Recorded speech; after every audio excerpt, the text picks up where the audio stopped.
గతంలో ఏదైతే నేను చెప్పానో స్టాంప్ డ్యూటీ వీటికి సంబంధించి 94 కోట్లు, ఇదొక 74 కోట్ల రూపాయలు మనకు ప్రభు కార్పొరేషన్కు రావాల్సిన నిధులు రాకపోవడం వల్లనే ఈ దుస్థితి ఏర్పడింది. వీటన్నింటినీ కూడా కూలంకషంగా ప్రభుత్వం దృష్టికి, అలాగే ముఖ్యమంత్రి గారి దృష్టికి, అలాగే సిడిఎంఏ గారి దృష్టికి కూడా ఉత్తరాలు రాయడం జరుగుతుంది.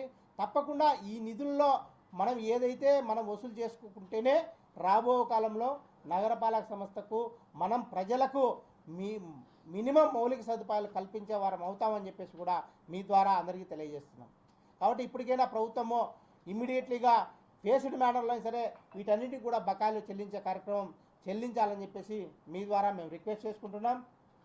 అదే కాదు, మనం గమనించాల్సింది అంటే ఇప్పుడు ఏపీడీసీలు 4 కోట్ల రూపాయలు మనకు బాకీ ఉన్నా కూడా కడప నగరపాలక సంస్థ దాదాపుగా ప్రతి నెల 1,35,00,000 రూపాయల కరెంటు బిల్లు చెల్లిస్తున్నాం.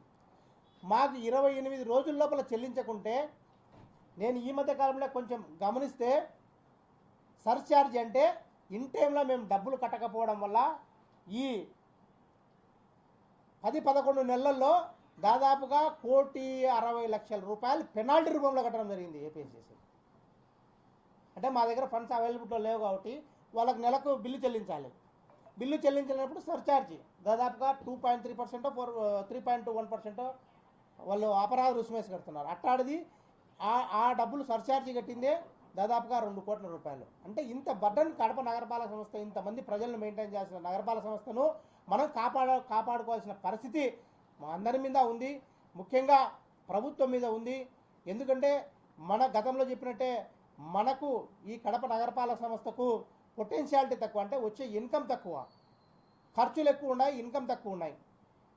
బేసిక్గా ఎందుకంటే మనము ఈ త్రాగునీటికి సంబంధించి దాదాపుగా డబుల్ పంపింగ్ సిస్టమ్ పెట్టడం వల్ల మిగిలిన అన్ని కార్పొరేషన్లో సింగిల్ పంపింగ్ సిస్టంతో వాటర్ మనకు చేరువవుతాయి.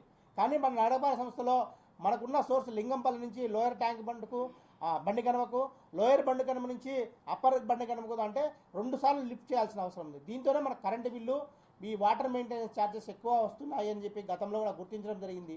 కాబట్టి మేము ప్రభుత్వాన్ని ఒకటే నివేదిస్తున్నాం, ఇమీడియట్లీగా ఏవైతే మన హక్కుగా రావాల్సినటువంటి స్టాంప్ డ్యూటీ, అలాగే మ్యూటేషన్ ఫీజులు, బీపీఎస్ ఎల్ఆర్ఎస్కి సంబంధించిన డబ్బులు, అలాగే మన బిల్డింగ్ అప్లికేషన్కి సంబంధించిన ఆ డబ్బులు కూడా ఇమీడియట్లీగా విడుదల చేయాలి.